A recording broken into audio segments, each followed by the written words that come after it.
Oi, oi, oi, tudo bem? Meninos e meninas, é o professor Martin, mais uma vez, fazendo aquele rabisco bonitinho para falar um pouquinho sobre as nossas aulas de matemática.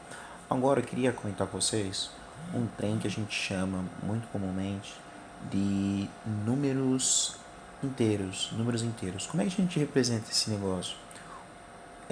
Os conjuntos, eles são agrupamentos de números. Eles começam a perceber que tem algumas características de uns números. E aí eles deixam tudo dentro de um bolo só. Por exemplo, a gente falou antes dos naturais, que a gente representa com a letra N. São aqueles números que começam com o quê? 0, 1, 2, 3, 4 e aí vai. A gente está falando do quê? De vários números que tem essa mesma cara. Os números normalzinhos que a gente tem para a gente contar as coisas mesmo. São os números naturais. A gente representa com a letra N. Depois disso, o pessoal começou a perceber que a gente precisava de um outro tipo de número. Outro tipo de número que são aqueles que a gente passou a chamar de inteiros. Mas a letra que representa, não sei porquê, ou vocês podem até dar uma forçada para achar, é o tal do Z. É um Zzinho.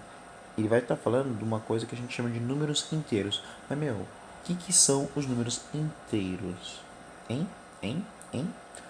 Números inteiros é parte de uma concepção que começou a se observar no mundo real. A gente observou que a gente tinha os números naturais, esses bichos aqui, mas a gente começou a perceber que estava faltando alguma coisa para a gente poder explicar. Como assim? Por exemplo, a gente sabe que a gente tem a temperatura, né? Vai de 0, 1, 2, 3. Aí você chega lá no Rio de Janeiro, você tá com 45 graus Celsius. Aí você vai lá na Bahia, às vezes você acha a 35. Às vezes você tá aqui em São Paulo, você acha coisa a mais ou menos uns 20 graus Celsius. Às vezes isso não é suficiente para explicar todas as temperaturas que a gente consegue ter no mundo. Por exemplo, você vai às vezes na Argentina, você acha temperaturas de menos 5 graus. Como assim, professor? Menos 5 graus Celsius. Isso quer dizer o quê? Que isso fica abaixo daquilo que a gente poderia imaginar, que seria uma linha. Como assim? Uma linha que começa no zero, e aí a gente vai subindo 2, 3, 4, 5, 6 e assim por diante. Quando a gente começa a pensar em coisas menores do que isso, a gente vai falar que a gente está abaixo do zero. Quem que está abaixo do zero? O tal do menos um, o tal do menos 2, o tal do menos 3 e assim por diante. Quando a gente começa a falar do conceito de números negativos, a gente está pensando justamente nisso. O que nós temos para esse lado aqui do da nossa linha. Essa daqui é uma coisa que a gente chama de reta real, certo? Isso daí a gente vai passar com um pouquinho mais de calma para frente, tá? Mas começou a perceber que a gente precisava falar de alguns números além desses daqui, ó. Além do 1, 2, 3, 4, que a gente usa normalmente para contar, que são os números mais simples e por isso também o termo naturais, a gente começou a perceber que a gente precisava de mais uma coisa, ter mais um passo na matemática, mais um avanço.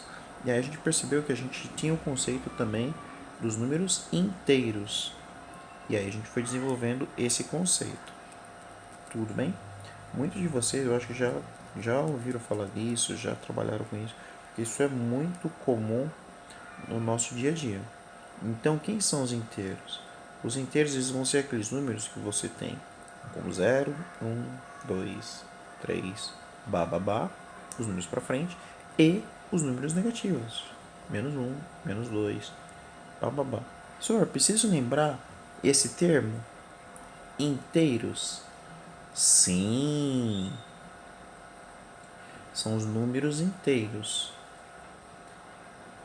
Números inteiros. É bom a gente lembrar por quê? Porque isso é muito recorrente. Recorrente é que se repete. Só que vocês vão ver isso muitas e muitas vezes daqui para frente, tá bom?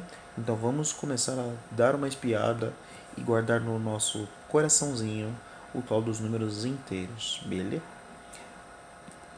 Por enquanto é só e beijos e abraços. Até!